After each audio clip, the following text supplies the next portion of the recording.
الحمد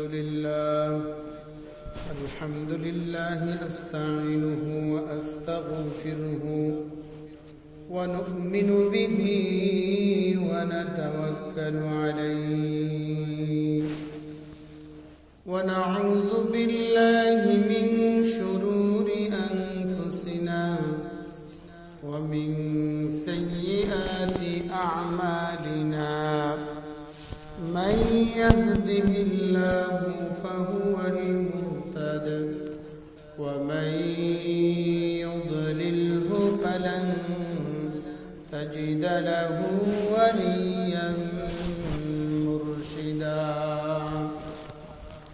أما بعد فأعوذ بالله من الشيطان الرجيم بسم الله الرحمن الرحيم تبارك الذي بيده الملك وهو على كل شيء قدير الذي خلق الموت والحياة ليبلوكم أيكم أحسن عملا وهو العزيز الغفور آمنت بالله صدق الله العظيم قال النبي عليه الصلاة والسلام خيركم من تعلم القرآن وعلمه وقال النبي عليه الصلاة والسلام أخلص دينك يكفك العمل القليل أو كما قال النبي عليه الصلاة والسلام اللهم صل على محمد النبي الأمي وعلى آله وبارك وسلم سبحانك لا علم لنا إلا ما علمتنا إنك أنت العليم الحكيم الحمد لله আল্লাহ তাআলার দরবারে লাখ কোটি শুকরিয়া ও সুজুদ যে মহান রব্বুল আলামিন পবিত্র জুমাবারে আপনাকে আমাকে তার ঘর মসজিদে আসার তৌফিক নসিব করেছেন যে মহান মালিক সুস্থতার নেয়ামত আপনাকে আমাকে দান করেছেন মুসলমানের ঘরে পাঠিয়েছেন দুনিয়ার সমস্ত কাজ থেকে ফতনা ফাসাদের জামানায় সমস্ত ফিতনা থেকে আপনাকে আমাকে আল্লাহ হেফাজত করে মসজিদে নিয়ে এসেছেন এজন্য শুকরিয়া তান বলি আলহামদুলিল্লাহ আল্লাহ তাআলা যত মখলুকাত বানালেন সব থেকে শ্রেষ্ঠ মখলুক বানালেন আল্লাহ তাআলা মানুষকে আর সমস্ত সৃষ্টি জীবকে বানালেন এই মানুষের উপকারের জন্য পশু পাখি খাল বিল আসমান বৃষ্টি বাতাস মেঘ রৌদ্র শীত বর্ষা গ্রীষ্ম সব কিছু এই আশরাফুল মখলুকাতের উপকারার্থে আল্লাহ তাআলা বানালেন আসমানের 7টা আসমান আল্লাহ বানালেন 7 তবক জমিন বানালেন সূর্য চন্দ্র গ্রহ নক্ষত্র তারকারাজি সব কিছু আল্লাহ তাআলা এই আশরাফুল মখলুকাতের খেদমতের জন্য উপকারের জন্য বানালেন তো আল্লাহ তাআলা তো আশরাফুল মখলুকাত মানুষকে কেন বানালেন সব কিছু আল্লাহ বানাইলেন মানুষের উপকারের জন্য কিন্তু মানুষকে আল্লাহ কিসের জন্য বানালেন আমরা সবাই জানি আয়াতটা পরিচিত আয়াত ওয়ামা খলাকতুল জিন্না ওয়াল ইনসা ইল্লা লিয়াবুদুন। আল্লাহ তাআলার ইবাদতের জন্য, আল্লাহর পরিচয় পাওয়ার জন্য, আল্লাহর পরিচয় পেয়ে বান্দা আল্লাহর গোলামি করবে, এজন্য আল্লাহ তাআলা মানুষকে বানাইলেন। আল্লাহর রাসূল বললেন, আখলিস দীনাকা ইয়াকফিকাল আমালুল কলিল। তোমাকে যে আল্লাহ ইবাদত করার জন্য বানাইলেন, এই ইবাদত তুমি করবা আল্লাহ তাআলাকেই রাজি খুশি করার জন্য। আল্লাহর জন্যই তুমি যখন ইবাদত করবা তখন সেটা হবে ইখলাস। আর ইখলাসের সাথে যখন আমালগুলি করা হবে, সালাত আদায় করা হবে, রমাদানের সিয়াম সাধনা হবে, তাসবিহ তাহলিল জিকির আজকার হজ যাকাত সব কিছু যখন একমাত্র লিল্লাহি রাব্বিল আলামিন, সৃষ্টি জগতের প্রতিপালক রব্বুল আলামিনের জন্য করা হবে, তখন হবে ইখলাস। আর ইখলাসের সাথে যখন ইবাদত করা হবে, কাজ সম্পাদন করা হবে, তখন আল্লাহ তাআলা এই আমালগুলি কবুল করে নেবেন। আল্লাহ তাআলা ইখলাসের সাথে আমাদের সব ভাইকে আমল করার তৌফিক নসিব করেন, পড়েন আমিন। তো আল্লাহ তাআলা আপনাকে আমাকে সৃষ্টি করলেন, উদ্দেশ্য আমরা জানতে পারলাম। যেই উদ্দেশ্যে বানিয়েছেন, উদ্দেশ্যটা হচ্ছে ইবাদত। ইবাদত করব ইখলাসের সাথে। ইখলাসের সাথে ইবাদত করলে কি হবে? আল্লাহ বলেন চিরস্থায়ী জান্নাত দান করবেন, কবরের আযাব থেকে আপনাকে আমাকে বাঁচাবেন, হাসরের ময়দানে মাহশারে ডান হাতে আমলনামা দিবেন, বিনা হিসাবে আল্লাহ তাআলা জান্নাতে প্রবেশ করাইবেন। শর্ত হইল কি? ইখলাসের সাথে আমল করা। ইখলাস বলতে এক কথায় সহজ বাংলায় আমরা বুঝি আল্লাহর জন্য করা। কার জন্য? নামাজ আদায় করা কার জন্য? আল্লাহর জন্য। আমি রোজা রাখবো আল্লাহর জন্য, আমি মসজিদে দান করব আল্লাহর জন্য, আমি অসহায় মিসকিন গরিবদের খানা খাওয়াবো আল্লাহর জন্য, আমি রাস্তাঘাট করার ক্ষেত্রে, মসজিদ মাদ্রাসা নির্মাণের ক্ষেত্রে, এতিম অসহায় দুস্থ মানুষদের সহযোগিতার ক্ষেত্রে যা কিছু দিব লিল্লাহি রাব্বিল আলামিন, সব একমাত্র আল্লাহর জন্যই হতে হবে, না হয় এগুলি আল্লাহর দরবারে কবুল হবে না। এজন্য আল্লাহ পাক রব্বুল আলামিন বলেন, তাবারাকাল্লাযী বিয়াদিহিল মুলকু ওয়া হুয়া আলা কুল্লি শাইইন কাদির। পবিত্রতা ঘোষণা করছি ওই মহান রব্বুল আলামিনের, আল্লাযী বিয়াদিহিল মুলকু, যার হাতে একচ্ছত্র ক্ষমতার অধিপতি যিনি, তার পবিত্রতা ঘোষণা করতেছি। তার মানে আল্লাহ তাআলা সামনে এমন একটা বিষয় সম্পর্কে অবগত করবেন, এর আগেই আল্লাহ বান্দাকে বলে দিলেন বিয়াদিহিল মুলক, এই পৃথিবীর সমস্ত ক্ষমতার একমাত্র যিনি অধিকারী তিনি হলেন আল্লাহ তাআলা। ওয়া হুয়া আলা কুল্লি শাইইন কাদির, এবং তিনি এমন সত্তা যিনি প্রত্যেকটা জিনিসের ব্যাপারে কাদির, শক্তিধর, প্রত্যেকটা জিনিসের ব্যাপারে ক্ষমতা রাখেন, তিনি হলেন একমাত্র আল্লাহ তাআলা। যতই ক্ষমতাধর হোক, প্রবল বাতাস যখন শুরু হয় তখন এই বাতাসকে প্রতিহত করার জন্য পৃথিবীতে কোনো ক্ষমতাধর কেউ নাই। এমন সুনামি শুরু হয়, এমন বন্যা প্লাবন শুরু হয়, সমস্ত রাস্তাঘাট পানিতে প্লাবিত হয়ে যায়, আটকানোর মতো ক্ষমতা পৃথিবীর কারো নাই।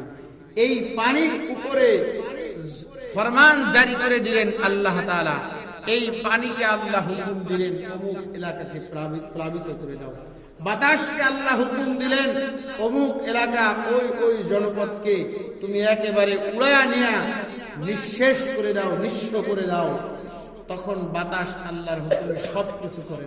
তো এই দুনিয়ার যত আঞ্জাম হয়, দুনিয়ার যত পরিকল্পনা হয়, সব কিছুর ব্যাপারে আমরা কোনোভাবেই ক্ষমতাশীল না, আমরা কোনোভাবেই এর মোকাবেলা করা তো প্রশ্নই আসে না। এই মোকাবেলা করার জন্য কোনো প্রস্তুতিও আমাদের কাছে আল্লাহ তাআলা দেন নাই। এই জন্য আল্লাহ পাক রব্বুল আলামিন বলেন, ওহু আলা কুল্লি শাইইন কাদির, প্রত্যেকটা বিষয়ে মোকাবেলার জন্য আল্লাহ তাআলা 100 শক্তি রাখেন, আর তিনি হলেন আপনার আমার প্রতিপালক আল্লাহ। এই কথা বলে আল্লাহ তাআলা বললেন যে বান্দা, সামনে তোমাকে একটা বিষয় সম্পর্কে অবগত করব, এই বিষয়টা যে তুমি করবা আগে থেকে জেনে নাও। যার ইবাদত করবা তার শক্তি সম্পর্কে, তার ক্ষমতা সম্পর্কে, তার ইলম সম্পর্কে, তার প্রজ্ঞা সম্পর্কে আগে থেকে তুমি জেনে নাও। এজন্য আল্লাহ শুনতে বললেন, ওই পবিত্র সত্তা যার হাতে সব রাজত্ব, যিনি সব কিছুর মালিক, প্রত্যেকটা বিষয় সম্পর্কে সূক্ষ্ম থেকে সূক্ষ্ম, একেবারে বিন্দু থেকে বিন্দু পরিমাণের ব্যাপারে আল্লাহ জানেন, এবং সবচাইতে ক্ষমতাধরের উপরেও যিনি ক্ষমতা রাখেন তিনি হলেন আল্লাহ তাআলা। এরপরে আল্লাহ বলতেছেন, আল্লাযী খালাকাল মাউতা ওয়াল হায়াতা লিয়াবলুয়াকুম আইয়ুকুম আহসানু আমালা ওয়া হুয়াল আজিজুল গফুর। আল্লাহ পাক রব্বুল আলামিন তার এই ক্ষমতার কথা বলে বান্দাকে বললেন, জানো কোন সত্তার ইবাদত তুমি করবা। আল্লাযী খালাকাল মাউতা ওয়াল হায়াত, যিনি আপনাকে আমাকে মৃত্যু থেকে আবার জীবিত করলেন। আমার বয়স যত বছরই হোক না কেন, এই বছরের পূর্বে, এই 50 বছর, 30 বছর, 35, 40 বছর পূর্বে আমি দুনিয়ায় ছিলাম না, তার মানে আমি মৃত অবস্থায় ছিলাম। এই অবস্থা থেকে আল্লাহ পাক রব্বুল আলামিন ওয়াল হায়াত, আল্লাহ তাআলা হায়াত নামে জীবনটাকে, জীবন আমাকে আপনাকে দান করলেন। তাহলে সর্বপ্রথম সৃষ্টি করলেন আল্লাহ মৃত্যু। তার দ্বারা এখানে তাফসীরের মধ্যে লিখেছে, হায়াত দ্বারা অর্থ হচ্ছে খলাকাল মাউতা ওয়াল হায়াত। মাউত দ্বারা অর্থ হলো দুনিয়ার জীবন। প্রথমে আল্লাহ আপনাকে আমাকে আখিরাতে পাঠিয়েছেন নাকি দুনিয়ায়? দুনিয়ায়। আমরা কি আখিরাতে গেছি? মারাই তো যাই না। আখিরাতে যাওয়া তো কিয়ামত তো হয় না। তো আল্লাহ প্রথমে আপনাকে আমাকে দুনিয়ায় পাঠাইলেন, এরপরে ওয়াল হায়াত, এই মৃত্যু এবং জীবিত দুইটা উদাহরণ দিয়ে মুফাসসিরিনগণ লেখেন, মাউত দ্বারা উদ্দেশ্য হচ্ছে ক্ষণস্থায়ী জিন্দেগি, দুনিয়া, দুনিয়ায় মৃত্যু অনিবার্য। আর ওয়াল হায়াত, যখন ইন্তেকাল হবে, মানুষ পরলোক জগতে গমন করবে, হাসরের ময়দানে উঠবে, তখন থেকে আর কোনো মৃত্যু নাই, মৃত্যু নাই। যার জান্নাতে যাবে চিরস্থায়ী জান্নাতে ঢুকে যাবে, যে জাহান্নামে যাবে চিরস্থায়ী জাহান্নামে ঢুকে যাবে। এই দুই অবস্থার মধ্য দিয়া আল্লাহ তাআলা ওইখান থেকে মৃত্যুকে উঠায় নেবেন, আর কোন মানুষের মৃত্যু হবে না। তাহলে কিয়ামত দিবসে মানুষের কোনো মৃত্যু নাই। দুনিয়ায় আল্লাহ তাআলা মৃত্যুর ব্যবস্থা, ইন্তেকালের ব্যবস্থা করেছেন, এরপরে আবার সেই কিয়ামত দিবসে উত্থিত হতে হবে। এজন্য আল্লাহ পাক রব্বুল আলামিন বলেন, খলাকাল মাউতা ওয়াল হায়াতা, আমি মৃত বানালাম, অর্থাৎ প্রথমে তোমাদেরকে দুনিয়ার জীবনে পাঠালাম, ওয়াল হায়াত, এরপরে আখিরাতের দীর্ঘ সময়, যার শুরু আছে কোনো শেষ নাই, এমন এক অনন্তকালের জন্য তোমাকে উঠানো হবে। কেন এই কাজটা আমি করলাম? লিয়াবলুয়াকুম আইয়ুকুম আহসানু আমালা ওয়া হুয়াল আজিজুল গফুর।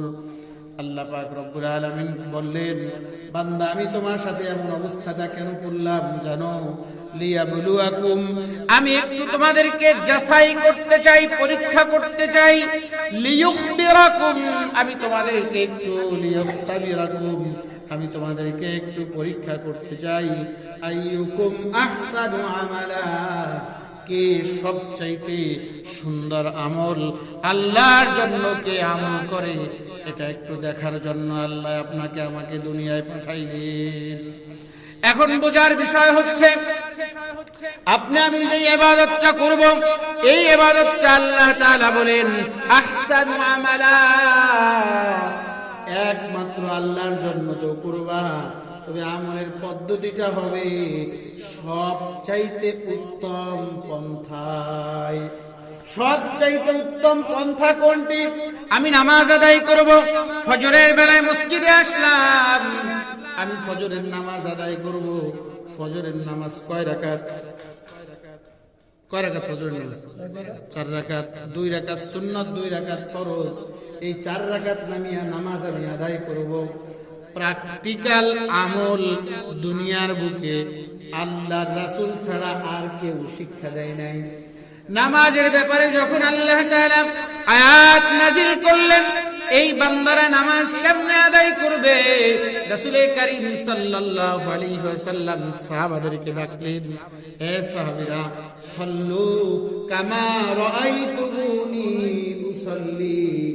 এ আমার সাহাবীরা রে, আমি যেই রকম ভাবে সেজদা দেই, আমি যেমনি ভাবে রুকু করি, আমি যেইভাবে সেজদা করি, আমি যেইভাবে বৈঠকে বসে দাঁড়িয়ে হাত বাঁধি, যা কিছু আমি করি, সাহাবীরা তোমরা আমার থেকে শিখে নাও। আমি যেই পদ্ধতিতে যেইভাবে বলি, যেই সময় বলি, ওই সময় ওই পদ্ধতিতে ওই কাজগুলি করবা যখন, তখন আমলগুলির ব্যাপারে আল্লাহ বলবেন আহসানু আমালা। আল্লাহ বলবেন, বান্দা তোমার আমল সুন্দর হয়েছে, অধিক সুন্দর হয়েছে। নামাজের আসার আগে 1 নম্বরে শর্ত হলো, আমি যে মসজিদের দিকে যাচ্ছি একমাত্র আল্লাহর জন্যই যাইতেছি। আমি মসজিদে সেজদা দেব আল্লাহর জন্য, আমি মসজিদে দান করব আল্লাহর জন্য, আমি অসহায় মিসকিনদেরকে খানা খাওয়াবো আল্লাহর জন্য, আমি আত্মীয়তা বজায় রাখবো আল্লাহর জন্য, আমি আমার ভাইদের, আমি আমার বোনের বাবার মায়ের হক আদায় করব, আত্মীয় স্বজনের হক আদায় করব একমাত্র আল্লাহর জন্য।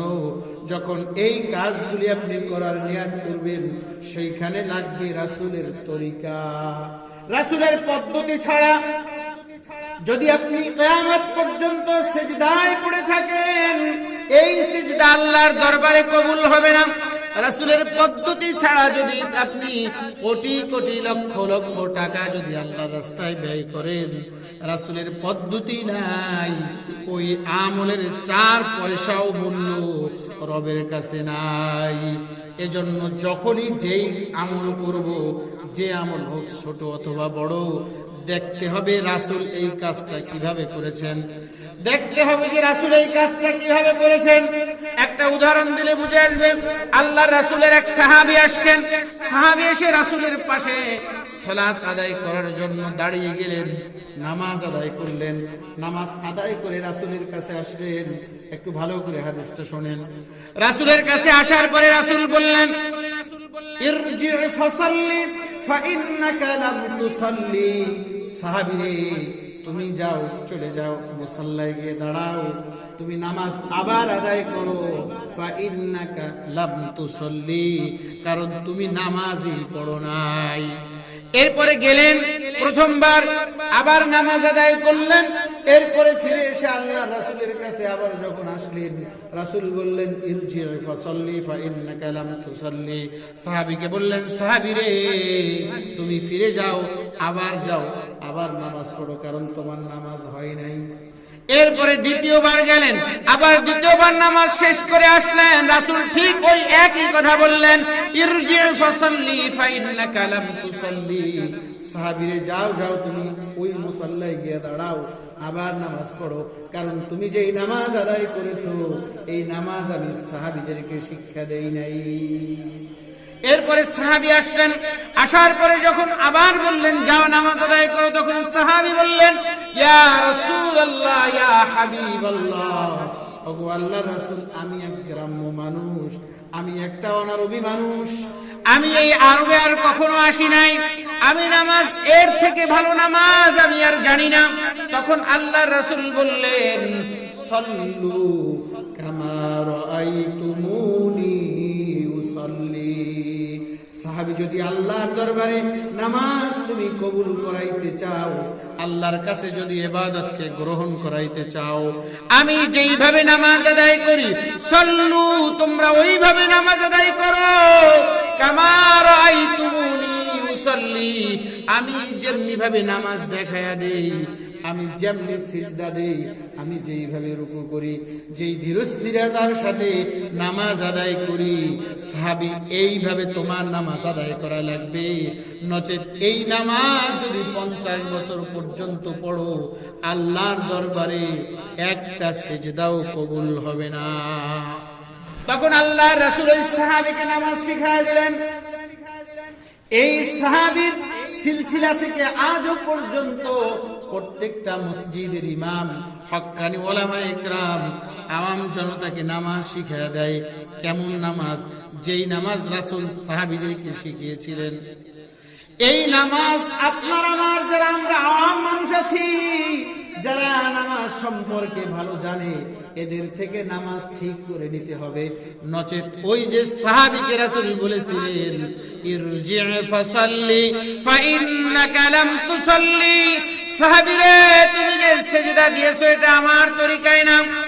এমনি ভাবে আপনি দানের প্রসঙ্গে যখন আসবেন, হাদিসের ভিতরে আসছে আম্মা জান আয়েশা রাদিয়াল্লাহু তাআলা আনহা হাদিস বর্ণনা করেন, আন আয়েশা রাদিয়াল্লাহু তাআলা আনহা قالت, আয়েশা রাদিয়াল্লাহু তাআলা আনহার কাছে জিজ্ঞাসা করা হলো, তিনি বলেন, কাইফা কানা জুদু রাসূলিল্লাহি সাল্লাল্লাহু আলাইহি ওয়াসাল্লাম, আল্লাহ রাসূলের দান কেমন ছিল?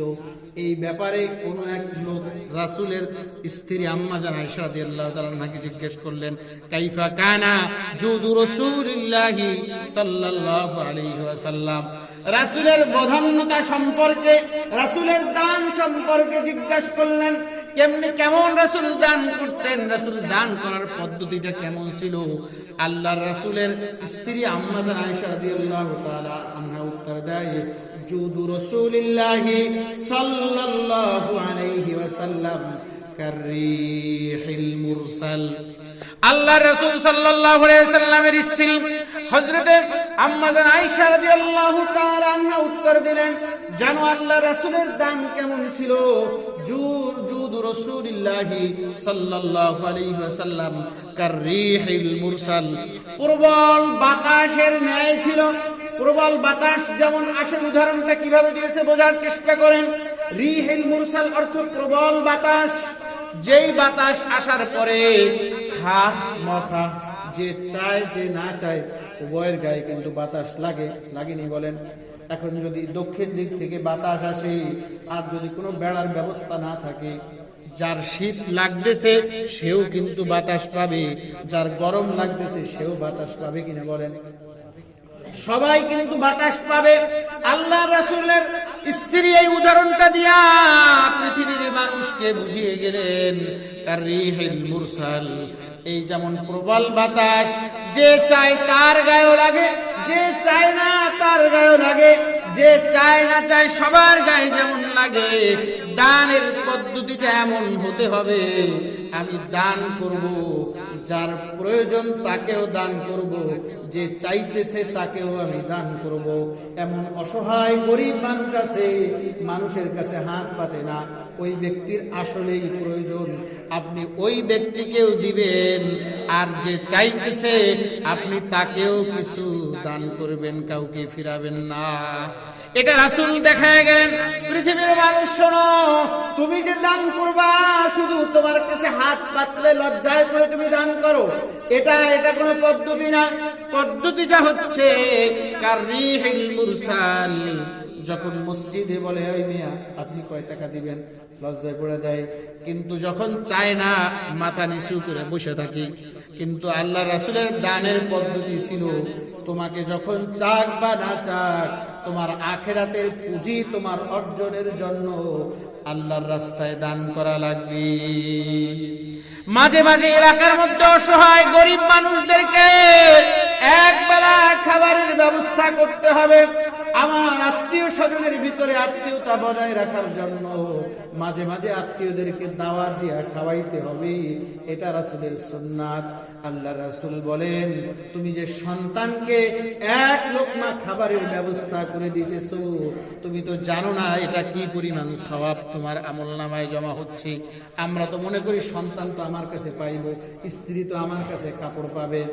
আল্লাহ রাসূলের হাদিস সাক্ষ্য দেয়, যদি এক লোকমা খাবার সন্তান বা স্ত্রীর মুখে তুলে দেয়, সন্তানের মুখে তুলে দেয়, মা বাবার মুখে তুলে দেয়, 7 ভরি স্বর্ণ যদি একসাথে কেউ আল্লাহর রাস্তায় দান করে, ওই পরিমাণ সওয়াব আমলনামায় দিয়া দেয়।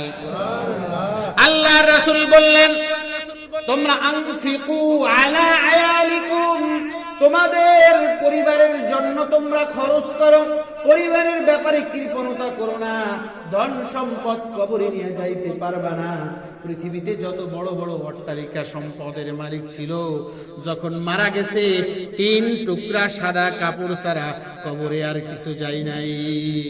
এজন্য আর কাউকে খাওয়ান বা না খাওয়ান, অন্তত পরিবারের ব্যাপারে কৃপণতা করা যাবে না। স্ত্রীর সাথে কৃপণতা করা যাবে না, সন্তানের সাথে কৃপণতা করা যাবে না। পরিবারের জন্য যথেষ্ট পরিমাণ খরচ করতে হবে। আল্লাহর রাসূল বললেন, যদি তুমি পরিবারের উপর তুমি খরচ করো, আনফাকাল্লাহু আলাইক, তাহলে তোমার উপর থেকে রহমতের দরজা আল্লাহ খুলে দিবেন। এজন্য কৃপণতার ভিতরে কোনো রহমত নাই। দানের ক্ষেত্রে কৃপণতা যারা করবে, পরিবারের ব্যাপারে যারা কৃপণতা করবে, আল্লাহর রহমত তার থেকে উঠে যাবে। আমি পারি, আমার সামর্থ্য আছে, মাসের ভিতরে একদিন গরুর গোশত খাওয়াইতে পারি পরিবারকে, ওই কোরবানিতে খাওয়াইছে আর খবর নাই। আপনি চাইলে কিন্তু পারেন মাসের ভিতরে একদিন পরিবারকে গোশত খাওয়াইতে। আপনি তো দাওয়াত 2-4-5টা খাই আসেন বিভিন্ন জায়গা থেকে। আপনার কর্তব্য দায়িত্ব হচ্ছে মাসে একদিন হইলেও ভালো খাবারের ব্যবস্থা আপনার পরিবারের জন্য করা। যদি আপনি এইটা করেন, আল্লাহ নিজে সাক্ষ্য দেয়, আনফাকাল্লাহু আলাইক, আল্লাহ নিজে ওই বান্দার উপরে খরচ করবেন। এজন্য যেই বিষয় ছিলাম অন্যদিকে চলে গেলাম। আল্লাহ তাআলা বলেন, বান্দারে যেই আমলগুলি তুমি করবা, আহসানু আমালা, আমলটা হইতে হবে অধিক সুন্দর। অধিক সুন্দর বলতে গিয়ে রাসূলের হাদিস বুঝালাম যে কিভাবে রাসূল দান করেছেন, কিভাবে রাসূল সালাত আদায় করেছেন, কিভাবে সিয়াম সাধনা করেছেন, কিভাবে নফল নামাজ আদায় করেছেন। আল্লাহ রাসূল সাল্লাল্লাহু আলাইহি ওয়াসাল্লামকে জিজ্ঞাসা করা হলো, আম্মা জান আয়েশা রাদিয়াল্লাহু তাআলা আনহা হাদিস বর্ণনা করেন, কাইফা কানা খুলুকু রাসূলিল্লাহি সাল্লাল্লাহু আলাইহি ওয়াসাল্লাম, রাসূলের চরিত্র কেমন ছিল, রাসূলের বৈশিষ্ট্য কেমন ছিল। আম্মা জান আয়েশা উত্তর দেয়, আমা তাকরাউনাল কুরআন, তোমরা কি কোরআন পড়ো না? তখন সাহাবারা বললেন, হ্যাঁ আমরা কোরআন পড়ি। কয় তোমরা কি কোরআন দেখেছো? বলছে হ্যাঁ। তোমরা কি কোরআন পড়েছো? বলছে হ্যাঁ। কয় কানা খুলুকু রাসূলিল্লাহি সাল্লাল্লাহু আলাইহি ওয়াসাল্লাম আল কুরআন, কোরআন যেমনি ভাবে তোমরা দেখতেছো, প্র্যাকটিক্যাল আমল যদি দেখতে চাও আমার রাসূলের দিকে তাকাও। এজন্য কোরআনের জীবন্ত প্রতিচ্ছবি ছিলেন রাসূল। আর রাসূল আপনাকে আমাকে সব বিষয়গুলি হাতে কলমে শিখিয়ে দিয়েছেন। আমার পরিবার কেমনে গুছাবো, আমার সন্তানদের কিভাবে লালন পালন করব, আমি নামাজ পড়বো কিভাবে, আমি রোজা রাখবো কিভাবে, তাসবিহ তাহলিল কিভাবে আদায় করব, কোরআন তেলাওয়াত করা প্রতিদিন আবশ্যক কিনা, সব কিছু খুলে খুলে উম্মতের জন্য রাসূল বলে গেলেন, যেন উম্মত জাহান্নামের দিকে না যায়। এই সব কিছু বলার একটাই উদ্দেশ্য রাসূলের একটাই উদ্দেশ্য ছিল, যেন উম্মত জাহান্নাম থেকে বেঁচে যায়। আপনি আমি রাসূলের মুহাব্বতের ধ্বনি দেই, রাসূলের মুহাব্বতে দোকানের মিষ্টি সব খায়া ফেলায়, ফজরের নামাজে কাতারে অনুপস্থিত। এটা একটা রাসূলের সুন্নাত হইল, এটা একটা রাসূলের মুহাব্বতের বহিঃপ্রকাশ হইল। বলে নামাজ আদায় করে না, সুন্নতের ভিতরে কিচ্ছু নাই, আশিকে রাসূল দাবি করে। এটা কেমন জানি এক প্রকার আহাম্মকি আর বোকামি ছাড়া কিছু না। এক লোক হুজুরের কাছে গেছে যে হুজুর পীর সাহেবের কাছে, পীর সাহেব আমার জন্য দোয়া করেন, আল্লাহ যেন আমার একটা সন্তান দেয়। পীর সাহেব দোয়া করে দিছে, মাশাআল্লাহ। 1 বছর পর আসছে, বলছে পীর সাহেব হুজুর সন্তান তো হলো না।